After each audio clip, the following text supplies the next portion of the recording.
Good afternoon, Dolphins fans. Welcome to another episode here of On the Fin Side with Kat and Paul. Follow us on Facebook, Twitter, all of our social media outlets, as well as the finfanatic.com website and the Fansided Network. I'm Brian Cat NFL. Paul is fanatic_pick. We are about 55 hours away from the NFL draft. It is fast approaching. This is our final positional breakdown, and one I've really been looking forward to because many won't agree with me. Many Dolphins fans won't. But as far as 2022 needs, I think this is the biggest one. And I'll if you want some evidence of that, ponder this. Last season, 4 players: Jason McCourty, Justin Coleman, Noah Igbenogany, and Clayton Fejedelem combined to play 778 snaps. And keep in mind, the Dolphins didn't have many injuries in the secondary. I think Byron Jones and Xavier Howard missed one game each. It was against the Jaguars. They both missed that game, and the Jaguars won the first game in 400 days with Trevor Lawrence throwing for over 300 yards. So the Dolphins, as far as depth, Paul, they could be one injury away from Noah Igbenogany and Clayton Fejedelem playing meaningful snaps on defense. Yeah, and this is a scenario where the Dolphins, they have probably the best starting unit in football, and that includes when they go to 5 defensive back front or even a 6 defensive back front. When I say that, I'm talking about Xavier Howard, Byron Jones, Nick Needham, Eric Rowe, Brandon Jones, and Javon Holland, even when they're all on the field at the same time. So that's over half your defense. So if anybody's nursing something, getting a break, any of those things, one of those guys you mentioned is going to be on the field, or somebody else that's in that locker room. And again, it's Josh Boyer likes to run a defense that's not typical, and it puts a value on rushers from unexpected places and coverage from unexpected places. And that's where you need to have speed as a defensive back. You need to have an IQ as a defensive back in this system. And if you don't have both of those things, you don't fit this system.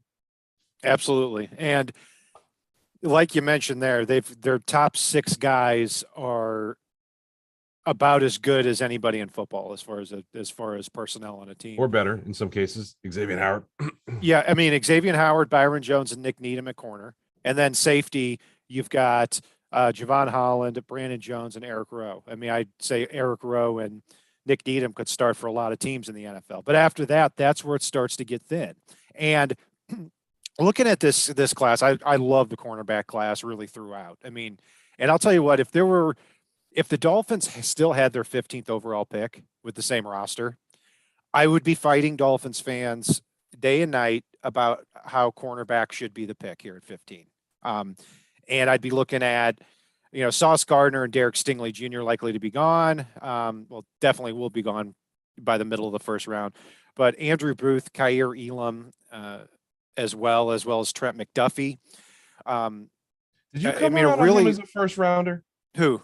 Trent McDuffie. I think he might go in the first round. You're flirting with it now, aren't you? I know. I wouldn't take him. I wouldn't take him in the first. Let me tell you, and I wouldn't take him, and I wouldn't take Roger Mccreary either. Very simple reason: short arms, and under 30-inch arm length. Nope, I'm not going to do it. And speaking of arm length, Sauce Gardner, arm length almost 34 inches. This guy did not allow a touchdown in 3 years at Cincinnati. He's I'd say a touch more scheme dependent than Derek Stingley. Doesn't quite turn his hips and run as well as Stingley, but has a lot more production. And Stingley's really turning into one of the more interesting stories in this year's draft because his 2019 film is better than anybody's. I mean, kind of legendary cornerback play in 2019, but has only played 10 games the last 2 years. So it'll be fascinating to see who ends up going where among those top 2 guys. It will. I mean, and the funny thing for me is, as I looked at in particular, the cornerback class, I love the top end of the draft, and there's guys in the bottom end of the middle grouping of the draft that I love. And then there's a bunch of guys in between them, it feels like. Sure. Yeah, absolutely. And if I were doing, I don't do an overall big board because I think different players fit teams better based on the scheme. But if I were doing it, Sauce Gardner and Derek Stingley would both be in my top 5 for the entire draft. And Andrew Booth, I would also put in the top 10. And he's a guy out of Clemson here who's fallen off the map a little bit as far as the top prospects. He had a double hernia surgery earlier this month, so he hasn't been testing. But 6 foot, 196 pounds, and athletically checks all the boxes. He would be one of my favorites if the Dolphins still had their 15th pick. Kaiir Elam didn't have a great season last year, but has all the physical traits. 6'2", 195 pounds, runs below 4.4. Just didn't quite have the year that the other guys did. Trent McDuffie, like we talked about, look, I think he's one of the most aware cornerbacks in the entire draft. Doesn't really check all the boxes physically, but is a tough, feisty type cornerback. And a lot of people have said that have compared him to a slightly slower version of Jair Alexander, which I think is pretty appropriate. His teammate, Kyler Gordon, zone cornerback. I've had him mocked to the Bills because I think he'd be great in that defense, unfortunately. 39.5 inch for 10.8 broad, didn't run below 4.5, but somebody I think a zone team would be really happy. And then the 7th cornerback here, and these are all cornerbacks that the Dolphins are not. We're getting these out of the way because they're not going to be there in consideration for 102. They're firmly in the first 2 rounds. The 7th guy, Roger Mccreary, a battle-tested, sticky cornerback. If he were a couple inches bigger with a little bit longer arms, he'd be a first-round lock. Yeah, it's there's something you brought up that I want to point out for our listeners here. It's cornerback's probably one of the biggest positions where everything is scheme based. I mean, I know that's true of several positions, but more so than any other. It's a lot of these corners will specialize in either man or zone defense, and you can throw press man on top of that, etc. But if you're a zone team, you're probably avoiding Roger Mccreary like the plague. And if you're a man team, you're probably avoiding Kyler Gordon like the plague. Even if he's the best player by far on your board, he's not the best player for you. And that's where it gets a little funky at times with some of the cornerback rankings, in particular, above and beyond all else. That's very well said. And then you've got the guys like Derek Stingley and Sauce Gardner. That's why they're special, because they have the attributes to specialize in both schemes. I'd put Booth in that class too. McDuffie would be, I think he can play in both schemes. I think he would be a lot better in zone. So that's kind of the breakdown with that. But Paul, when we look at pick 102, and we're going to get to the safeties in a little bit as well, and some of these may even overlap. I will have on my Dolphins big board, after we eliminate like 60 players who have no chance of being there, I will have at least 7 defensive backs in my top 15. That's how much I think of the class and how much I think of the depth that's needed here on the Dolphins roster. So my first guy that I'm taking a look at there for 102 is Tariq Woolen from UTSA. And when I look at him, I say, if there is even a 20% chance that this guy can overtake Byron Jones in 2023 or 2024, I'm taking that chance. And I'm drafting him at 102. He's an interesting story. 6'4", 210, runs in the 4.2s. You heard that correctly, the 4.2s. He is a converted wide receiver. A couple of years ago, he dropped so many passes at wide receiver that in mid-season, they switched him to cornerback. He dropped, I think, 7 out of 31 passes as a receiver, which is ungodly. But he's really taken a liking to cornerback, and he doesn't tackle like a former receiver. He is a physical dude, obviously has some rough edges, but the upside is phenomenal. So that's my first guy. And then secondly, Marcus Jones out of Houston, completely on the other end of the spectrum. 5'8", 170 pounds, 9 interceptions in his career and 9 touchdowns on returns. So, I mean, this is somebody that if you want to put in there as your 6th, 7th defensive back competing with Noah Igbenogany, I think he overtakes that spot easily, and is your kick returner and punt returner. So he's also very high on my list for 102. Two guys I've got both at 102 and then even possibly with our second pick, because they may still be on the board, are the two hyphenated players. Jalen Armour-Davis out of Alabama and Cam Taylor-Britt. They're both fun, athletic players. I know they don't check your boxes because they are a little bit smaller. They're speedy, they're sticky, and they're two guys that I think have a tremendous amount of upside. And I like the way you phrase that as far as it goes for Tariq Woolen, who I'm also high on.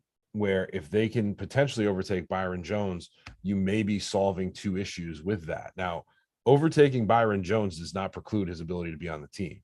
You overtake Byron Jones, he may move over and take over that Eric Rowe role. So replacing Byron Jones may actually replace Eric Rowe, because I think Byron would be able to slide to safety. And a couple of these guys, I think, have the capability to slide there as well if they can overtake him. He could, but if we're talking 2023, 2024, and Jones is over 30, probably just cut and bait with him at that point. And that's nothing, Depends on the contract situation, the way they converted his salary. Yeah. And if Jones were 25, 26, we'd be having a different conversation. He's going to be 30 this year. So that tends to be the cutoff point. And funny you say that about Cam Taylor-Britt and Jalen Armour-Davis, because they were the next two on my list. So you got some short guys on there. I love it. I do have some short. I don't mind. I don't discriminate as much with height at cornerback when we're talking about a third round pick. And Cam Taylor-Britt is somebody that I think might even end up being a better safety, because he's a compact dude. He's a really good hitter. His hips, he kind of struggles to turn and run him a slot receiver sometimes, I saw, but he's an urgent, hard hitting cornerback safety, one of the best tacklers in this draft. So again, if he's there at 102, he'd be very high on my list. Jalen Armour-Davis is a little bit more of a project. Mm-hmm. I put him more in that might start for you in 2023 or 2024 type of category, because he only played 4 games at Alabama before this year, and then he got on the field and he certainly checkmarked a lot of boxes there. 6 foot, 194 pounds, a little on the thin side, but really good out there in the boundary. So I think he's somebody that when you get in the 3rd or 4th round area, projects as a guy who can cover cornerbacks or can cover receivers all over the field. And because you mentioned that about measurables, Paul, I'll say too that the players I took off the board, not interested, don't want to talk about them, are guys who ran slower than 4.5. If you are a 4.55, 4.6 guy, if you play to that speed, in my opinion, you can't play in this defense. Yeah, I'm with you on that. It's more so at corner than at safety, I think, even though you'd have to be a special talent at safety to run slower than that for me. But yeah, no, it's like Veron Mckinley out of Oregon. Good player, 4.65. Goodbye. His teammate, Mikael Wright, good player, 4.57, out the door as well. And that's just two examples right there. Just because you're fast doesn't mean you can play, but if you're slow, eventually the competition's too fast for you. Darian Kendrick ran a 4.78, the same time as his defensive tackle teammate Jordan Davis. So you're saying Jordan Davis can play defensive back as well? I love it. I just want to see him get to the quarterback for once. So yeah, Paul, so given what you said there, you named a few players they're out at cornerback. So Darian Kendrick, Jermaine Waller from Virginia Tech runs 4.68 out. Martin Emerson is a decent zone cornerback. I think for a very zone heavy team, he could be a decent 2nd or 3rd round pick. More 3rd round though. Zion McCullum, crazy workout numbers. It doesn't even make sense. 6'2", 200, 4.33 in the 40, 39.5-inch vert, 11 broad jump, 6.483 3 cone drill, which is like not something as guy that's 6'2" is supposed to do. I don't have him on here though as one of my top guys, because I watched a few games of him at Sam Houston State. I didn't see the guy take over. I didn't see him dominate at that college level. So he's really just a traits-based projection. And I think he's got even further to go than a Tariq Woolen does. I think the big thing with him is he needs to get stronger. There was a lot I saw where if he's able to put on that little bit of bulk and strength without sacrificing his speed and athleticism, I think he's somebody that could come along very quickly. And I actually think I like Tariq Woolen's upside. It might be higher than Zion McCullum's, but I actually think McCullum could hit his potential sooner as far as that goes. So, we're in a little different place on it. But again, I think we both agree that they're both developmental guys that could make an impact right away. The one thing I like with Tariq Woolen is I don't see the strength issues that I see with Zion. So he may be able to contribute on special teams a little better and easier and quicker than what Zion can do.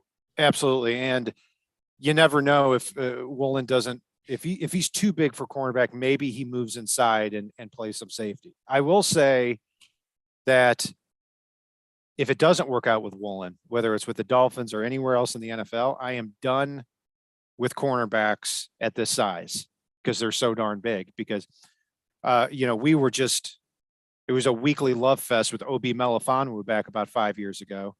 And he got in the NFL and he got hurt, but several times, but even when he was on the field, he couldn't play. So he played well for Tampa this weekend in the USFL. No, is he there? Okay. He is. Okay. Well, he belongs there. He does. But I've got to remind myself of that a little. I felt the same way about Obi back in 2016, and I know you did too. Kobe Bryant from Cincinnati played opposite Ahmad Gardner, and Bryant was thrown at so often. He made so many plays.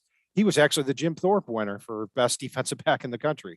So that was an interesting way that unfolded there. He's, again, I think a good player, but a zone guy. Doesn't quite have the twitch to turn and run and be all over the field, and as far as I'm concerned. Three other guys I lumped in together too as being off my board. Josh Joby from Alabama, Tariq Castro Fields from Penn State, and Isaac Taylor Stewart from USC. Three guys that fit the size speed profile that the Dolphins want out of their defensive backs. I was just not impressed with them. I mean, the comments I made with them is they don't play up to their size, and when the ball is in the air, they're lost. That's not good for three cornerbacks who have with this much experience. So they're off my list too. Cordell Flott from LSU and Joshua Williams from Fayetteville ran in the 4.5s.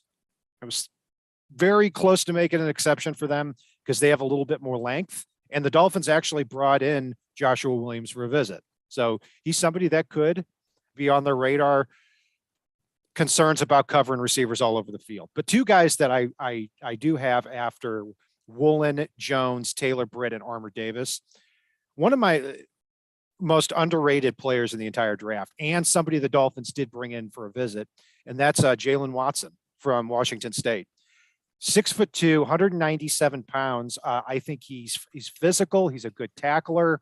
He tested out well athletically, ran in the 4.4s, 40-inch vertical, and he's moving up a little bit. I think people are going to be surprised at where he ends up going in the draft. I think he's viewed kind of as a late round guy. Wouldn't surprise me if he goes in the third or fourth round, right in the Dolphins' wheelhouse. And a Caleb Evans from Mizzou. He's been hurt a lot. He transferred from Tulsa. But when he's on the field, moves well for somebody who's 6'2", 200 pounds. One guy that I don't think we mentioned, I apologize if you did. I know we've both mentioned a bunch of names here, but Marcus Jones out of Houston. Yep. He's a fun watch. I would go so far as to say watching him with his measurables, with his ability, if he was 6'2", he'd be a first rounder. Yeah, and I'll get back to you in a second there on that, Paul. I had him right below Woolen on my board here. 9 interceptions in college and 9 return for touchdowns, and 9 kick returns for touchdowns. By far the best returner in this draft. And to piggyback on what you said, Sam Munson from PFF mentioned this the other day. He said if Marcus Jones was 3 inches taller and 10 pounds heavier, he would be mentioned in the same conversation with Sauce Gardner and Derek Stingley in this draft. Mm-hmm. No, that's yeah. I didn't read that comment out there, but I mean that's my takeaway watching him play. He's fast, he's twitchy, he's smart. Right now he's basically like a disciplined version of Terrell Buckley instead of that undisciplined gambler version. And like you said, with the return aspect, there is a ton of value that he could bring to this team. And if Miami's going to go corner at 102, I want it to be somebody that affects the game right away for Miami. And that's where Marcus Jones may have the leg up there. And at the end of the day, Miami has shown that even if they don't fully match the measurables aspect, if a guy can ball out and play football, they absolutely will take a gamble. I mean, it's something historically with Miami, and it's something in recent years with Miami, so long as they fit the speed profile. Exactly right. So him being 5'8", 170 may not be that big of a deal. And he plays bigger than that in every aspect of the game. So yeah, Marcus Jones is going to be very high on my list too. Paul, let's take a look at the safeties here. We know the top 5 guys all going to be gone. I mean, it's possible all 5 go in the first round. Probably not, but comfortably in the first 50 to 60 picks, not getting to 102. Kyle Hamilton from Notre Dame, Daxton Hill from Michigan, Lewis Cine from Georgia, who I love, Jaquan Brisker from Penn State, and Jalen Petrie from Baylor, who's not even a safety. He played 16 safety snaps at Baylor. He played slot cornerback the rest of the time. He really in that Tyrann Mathieu type of role. So they're off the board, obviously. After that, who do you like here? Good Lord. This is a year where I'm not super high on a number of the low round safeties in this one. I mean, Me too. There's some guys that have some value, like Nick Cross out of Maryland. I mean, he only started 21 games in his career, but he's very fast. He's got to be a little bit better in run support, even though he's good in passing situations. But again, he's somebody that if they can get him disciplined and increase his range a little bit as far as run support goes, could end up being a steal in the late rounds, or maybe JT Woods out of Baylor. It's somebody that, well, he comes up quickly, but he just struggles a little bit in coverage. So maybe in that Brandon Jones type of role where you're not being asked to cover as much in that cover zero look as you are to come up and make a play, come up and cover the underneath, come up and support the run, might be a role for somebody like JT. But again, it's you're basically picking your poison with specialists with this safety class after the top handful. Mm-hmm. Right. JT Woods, when I watched him, he reminded me a lot of Michael Thomas, the former Dolphin, where he's built really thin, but he's an opportunistic type of playmaker. And I think he helps out on special teams. So after those Dolphins top, have met with both of them, by the way. Yes, they have. Yes, they have. They've met with, JT Woods. I knew for sure that they met with. And so after the top 5 guys, Hamilton, Cine, Daxton Hill, Brisker, and Petrie, where I rank them for this defense, I've got 5 guys that I would be comfortable in the 3rd or 4th round. Nick Cross is number 1. This is somebody who 6 foot, 215 pounds, doesn't turn 21 until September, ran a 4.34. He can fly for his size. And it reminds me a lot of Darnell Savage, who also went to Maryland. I'm not trying to helmet scout here, but, a lot of similarities there. And they played him. They had so much confidence in his ability to cover ground in Maryland. If you watch a broadcast of the Maryland game, you don't even see him anywhere in the picture. He's so far back because they're confident he can cover that much ground. I think if you move him down to the strong safety role, and he's going to also cover a lot of ground, and he can come up and hit too. Really high on my list for 102. I don't think he gets there, but we'll see. Kirby Joseph from Illinois is number 2 for me after this top tier. I'm higher on him than most. He didn't really put it together until this past year, but one thing that's needed at the strong safety spot is the ability. You have to be way better than Brandon Jones in coverage. You have to be, and you have to cover a lot of ground. Brandon Jones led all safeties in sacks last year, 6.5 sacks. He's incredible down in the box and on the blitz, but he's probably better suited for a third safety role because he's not great in coverage. Cross and Joseph can actually cover receivers and guys in the slot that come at them. So Cross and Joseph are my top two. JT Woods is my third guy, and tested out just like everybody else at Baylor, just very, very well. 4.3, 640, 6'2", 200 pounds. And he's kind of lanky. I actually think he might be able to move the cornerback. So he's got some positional versatility there. And I think he can get on the field quickly as your sixth or seventh defensive back. Now, Brian Cook is somebody I had circled early in the process as a guy I really like. I think I had him going in our Dolphins mock, either in the third or fourth round, and I love that pick. I've soured on him just a little bit because I think he's too much like Brandon Jones, and he's not as springy in coverage as the other guys. And if the Dolphins are going to go safety here, I want it to be somebody who allows Jones to be that third safety, focus on blitzing, focus on being on the box more. And then fifth guy who's a cornerback right now, but I think is going to be a safety in the NFL, is Alante Taylor from Tennessee. Has the size, has the awareness, 4-year starter at Tennessee. The thing I don't like most about him is I think his change of direction, his ability to flip his hips is not very good. So because of that, move him to safety so he doesn't have to deal with that quite as much. So again, after the top five guys, I've got Nick Cross, Kirby Joseph, JT Woods, Brian Cook, Alante Taylor, and then I'm struggling to find anybody else. One guy that I really wish was about an inch taller and 15 pounds heavier is Brad Hawkins out of Michigan.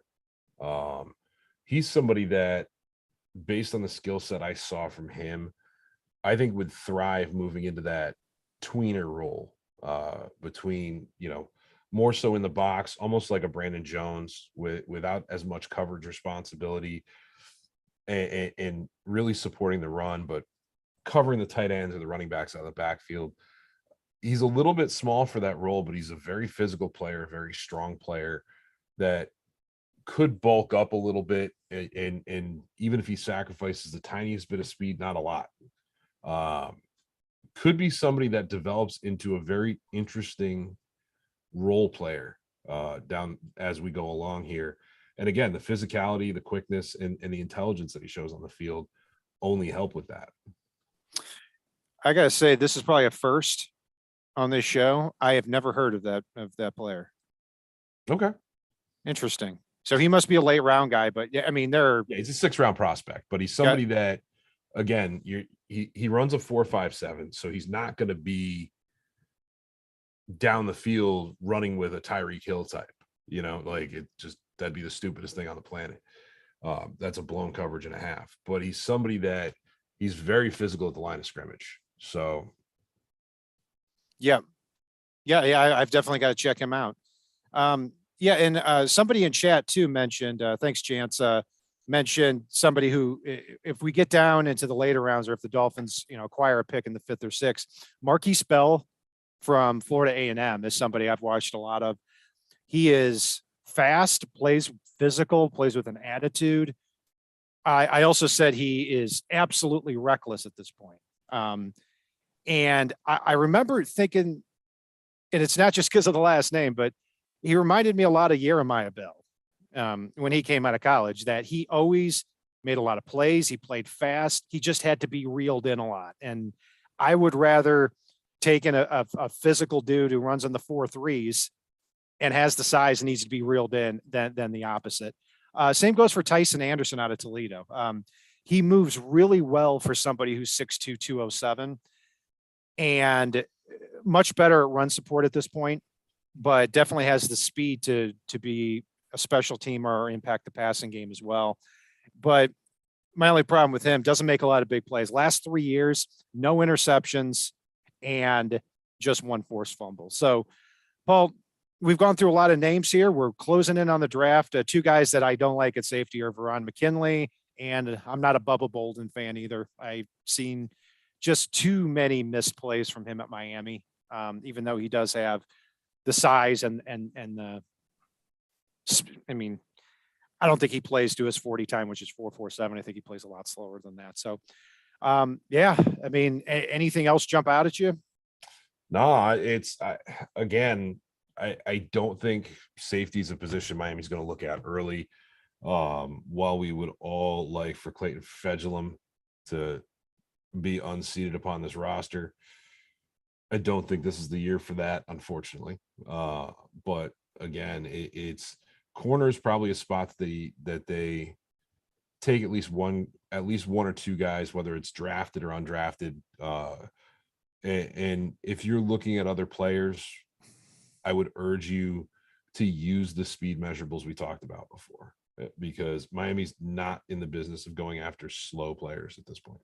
Right. And the evidence of that too, is you look at the players they've brought in, JT Woods, Joshua Williams, and Jaylen Watson. I would encourage you to look at not just 40 time, but also 3-cone, because in man coverage, you have to be able to turn on a dime and cover players quickly. And in the chat, before we sign off here, Ignatius Cheese in the chat said, how about a do not draft episode? We are on Tuesday, 9 p.m. Central, going to go through the whole gamut here. We're going to have a 1-round mock. We are going to have a Dolphins mock, which shouldn't take too long. We're also going to have our top 25 boards for picks 102. And we're also going to talk about a few players that we are higher on and lower on compared to the consensus. So we're going to go through the whole thing. Be sure to join us. And Thursday, the night of the draft here, we're going to join you about halfway through so that we have some good stuff to talk about. As even though the Dolphins don't have a 1st-round pick, we're going to be there for all of day 2 and then for bits and pieces of day 3. So we are definitely only getting started here. That's going to do it for our breakdown of the defensive back class. I'm Brian Cat, NFL, Paul's Fanatic _pick. Join us on Facebook, Twitter, all of our social media outlets, as well as the Fansided Network and FinFanatic.com. If it's not on the right side and it's